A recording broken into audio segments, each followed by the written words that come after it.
super funny that just as I was taking my sip so that I wouldn't be hangry while we're talking, that's when the live pops up.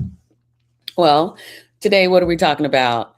Words that wound. Now, that can cover all kinds of things across so many different situations and contexts. So, I really am just kind of honing in on things that are related to neurodiversity, specifically autism. But we're going to talk about words that wound, and this is very, very, very specific. As I said, this is pretty significant for me again because I am Dr. Virginia. I'm a board certified psychiatrist and lifestyle medicine provider, but I'm also a mom of two who are neurodiverse, including at least one who's on the autism spectrum. And there are some things that I personally, while they may or may not bother me personally, you have to remember a couple things. One, children who are neurodiverse, especially those who are on the autism spectrum, often have more receptive, their receptive understanding is greater than their expressive. What does that mean? I can understand more than I can say outside of my mouth. That means that while you're talking about me, I can hear and I might be fully understanding what you're saying. Okay. But I may not be able to express it the way that I would like to. So sometimes we will have people saying things about our children, and our children are right there, which means they can hear. I'm very big on saying, can we come over here and you can tell me whatever it is you have to say? Because he hears you. And yes, he may understand what you're saying. He may not, but I want to err on the side of presumed competence, which is I'm presuming that he may understand fully what you're saying. He just may not be able to express that he understands. Sorry, the Instagram live finally caught up. So when you say things like, well, what's wrong with her? Or what's wrong with him? I don't hear that as much, but oh, he doesn't look like he's autistic. Two things right there we'll cover. Um, you know, I have never heard anyone say, well, why don't you just leave him at home? Who's a stranger?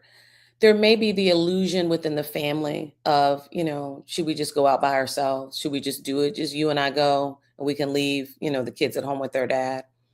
Um, wow, that was a pretty big tantrum, a pretty big meltdown. And then something at the tail end of that goes on. I have been saying for at least the last decade, behavior speaks. Are you listening? So we're going to talk about that with tantrum. So I'm going to cover each of those little statements, and then we'll probably pull each of those into like little miniature links and talk about them.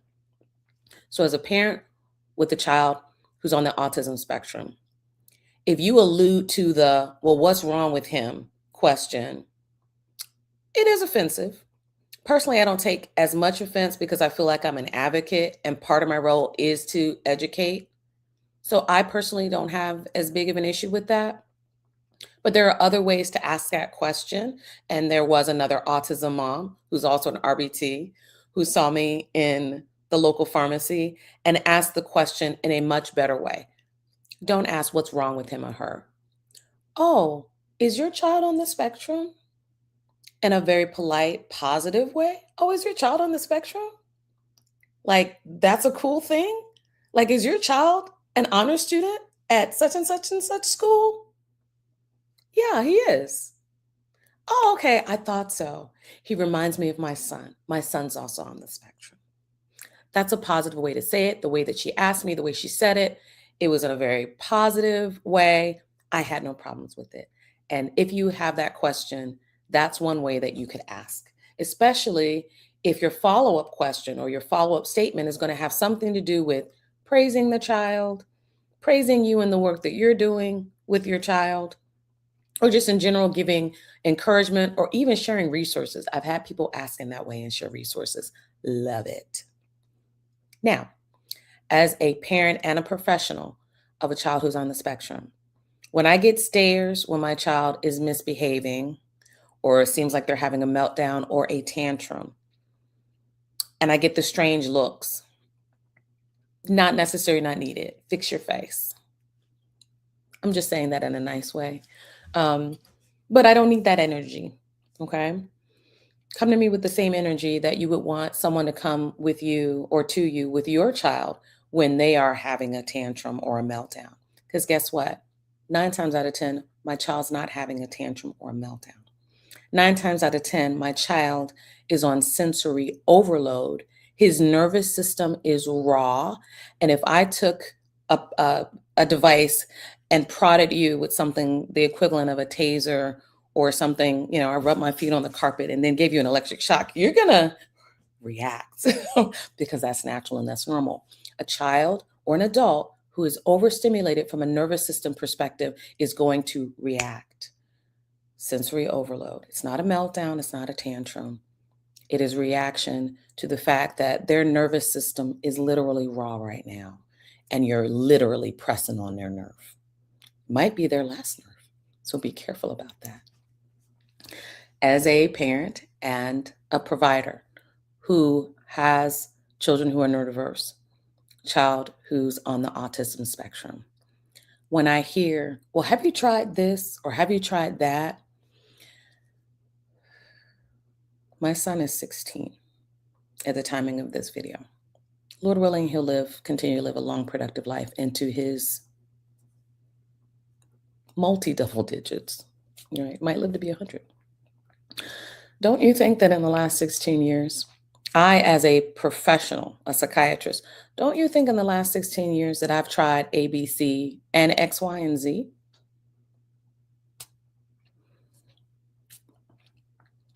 Likely I have.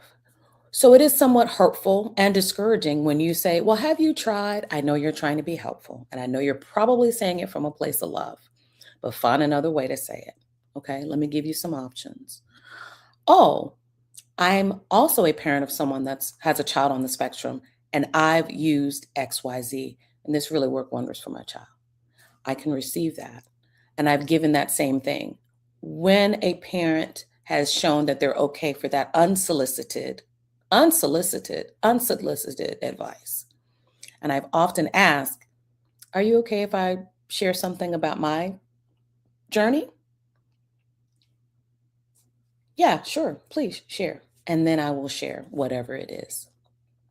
Because the last thing that parent needs to hear at the end of the day is, I'm telling you without telling you that I think you haven't tried what you could try and you're not doing a good enough job at parenting your child.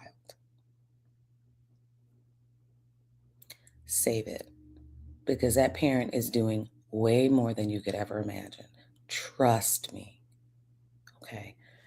They're trying, their child is trying as well. And you asking just outright, well, have you tried this or tried that? You need to do this or you need to do that. Not only is it unsolicited advice, it's just rude. It's just rude. Don't do it. As a parent of a child on the autism spectrum and as a provider who's board certified in psychiatry, please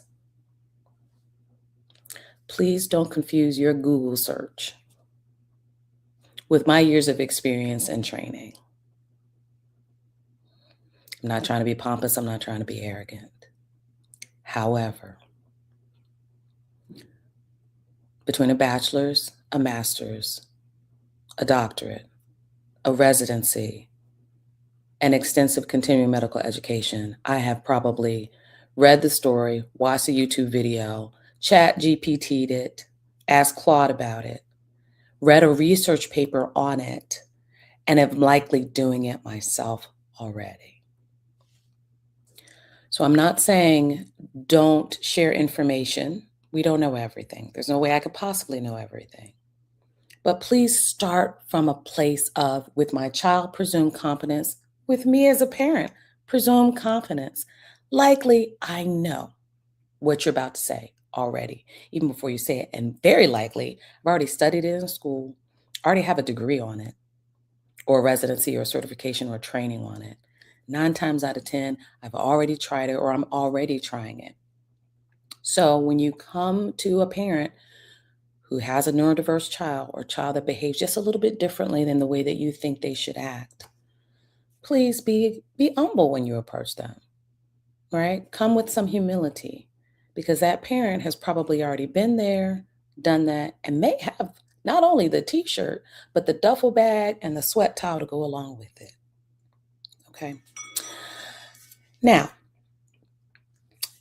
this is one of the last things that I will say, and this is a personal pet peeve.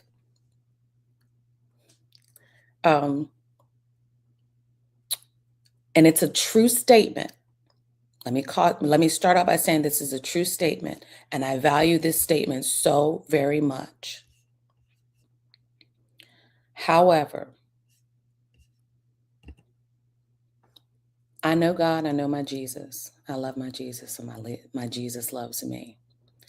But when you come with well-meaning religious or even biblical platitudes, be prepared to back it up with a little sweat equity.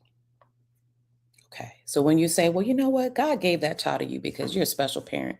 And I just applaud the work that you do. And that's why God gave it to you. I couldn't do it. That's why He didn't give me that child. He gave it to you. I appreciate that. That is true. That may be true. But then the sentiment is basically, well, you have all you need because God bless you equals everything you need for that child. That's not necessarily true. Okay. God does sometimes give you more than you can handle. He will do that, right? As a point of growth, challenging, um, proving you, preparing you. He does those things. But often, He will also give you people. We live in society, we are a social network. He also gives you people to help you carry the load. Even Jesus had somebody to help carry the cross with Him. Simon of Cyrene was right there. So please don't give me that. Well, God gave you this special child because you and you alone should be able to take care of it. And thank God for what He did. I do, but appreciate when you give me a little sweat equity and help as well. So let me talk to the church for a moment. I love the members, the pastors, the lay people, the leadership of every church that I've ever had the blessed ability to attend. But I'm going to share something with you that is incredibly important to me. And this is for every minister, pastor, teacher, nursery person, usher, trustee, leadership. I'm going to say it again, pastor, trustee, especially your deacons, deaconesses, your missionary, your evangelist, whatever you call it. Please develop a heart for people with different abilities. Please develop a heart. And this could be a whole nother stream, and we will have a whole nother talk. But while I'm on this vein and while I'm experiencing what I'm experiencing, clearly you can see that I have a passion for this. If your church, place of worship, has more than 2 members, you have enough to start a disability ministry. Period, point blank, put a pin in it. Those who have different abilities are the number one unreached people group in the world. Let me say it one more time for those who are in the back that couldn't quite hear. Those who have a different ability or disability, who are neurodivergent, neurospicy, neurosparkly, they are part of the number one unreached people group in the world, not the US, not Norway, not Canada, not Australia, not the entire continent of Africa or the entire continent of Asia, the world. Okay, the world. Which means that if you are trying to grow your ministry, if you're trying to spread the gospel, if you're trying to tell people about the relationship and the love of the work that you do in your faith belief system, if you develop a disability ministry, a special needs ministry, a neurodivergent ministry, you will be on the fast track to reaching a huge group of people worldwide. Please don't tell me your ministry is global and you don't have a disability ministry. I don't have time for it. I don't believe it. I don't receive it. I don't have time for it. Jesus's priorities were on reaching the lost. He said, if you're a physician, if you're healthy, if you're well, you may not need what I have for you in this moment, right? Before the cross. But he said, I came for the poor, the sick, the lame, the ones that had difficulties. Even David looked for Mephibosheth so that he could honor Jonathan and Saul.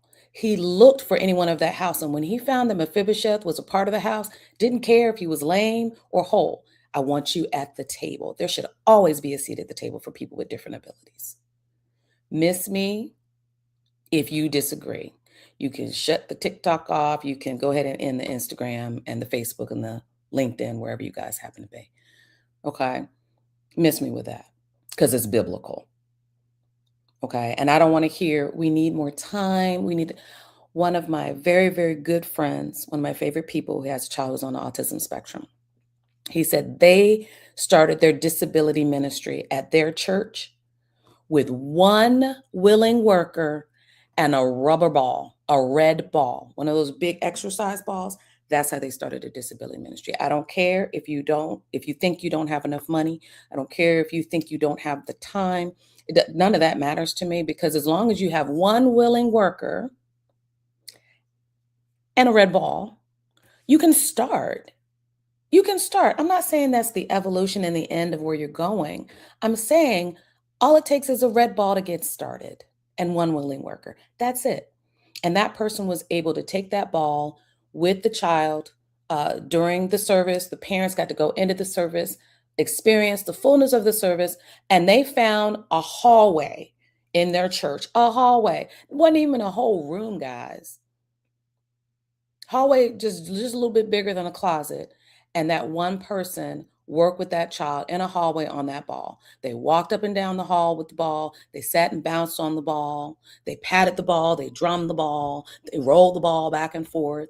It was in a hallway that was in clear view, right? Someone could see them. So there's no issues with that. I do teach stewardship for darkness to life against child abuse. So, but it was a hallway where people could see what was happening. That's how they started their ministry. And let me drop this little pearl on you.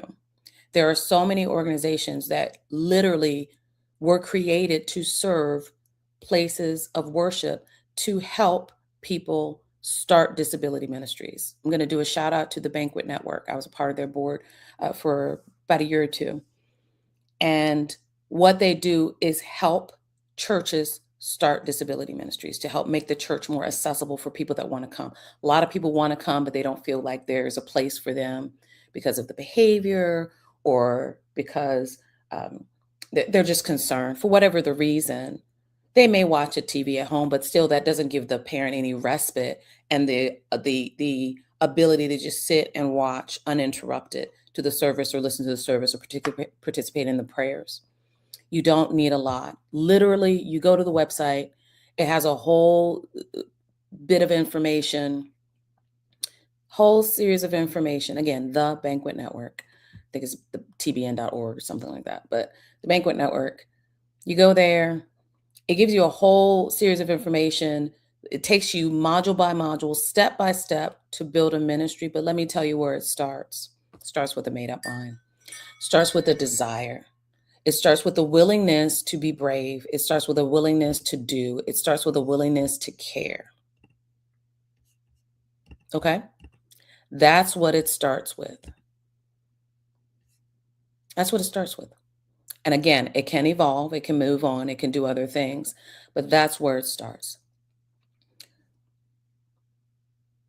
I was going to say, hope that wasn't too rough for you guys. But honestly, you can see how much I care about how rough that was. Right? Jesus turned over some tables, y'all, when the commerce interfered with people having access to him. I haven't turned a table over yet. Time may come. Let's see how long I keep living and what other things that I get to introduce to.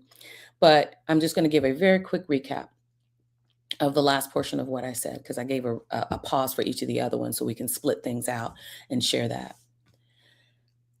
If you are a place of worship, please stop using the excuse that we don't have XYZ to start a ministry that's going to impact the number one most unreached people group in the world.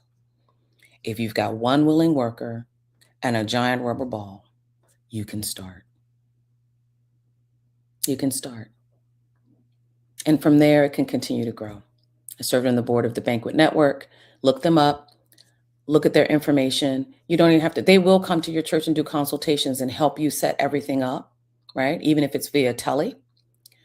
But go to the website and just look through so that you can see what you can do. Because you can do something, right? You can do something. It's April, it's Autism Awareness Week/month. And you can do something to ease the burden, the strain, the wound that a family who is working with a person with a different ability is dealing with right now. The only reason not to do it is because you just don't want to. You just don't have the heart to. And if that's the case, if that's how you feel, that's cool. That's cool. I'm not mad at you. Not everybody has a heart to do the right thing. Now, Jesus, on the other hand, that's between you and him. And that's all I have to say about that. So I want you all to have a very blessed day on purpose. Y'all take care over here.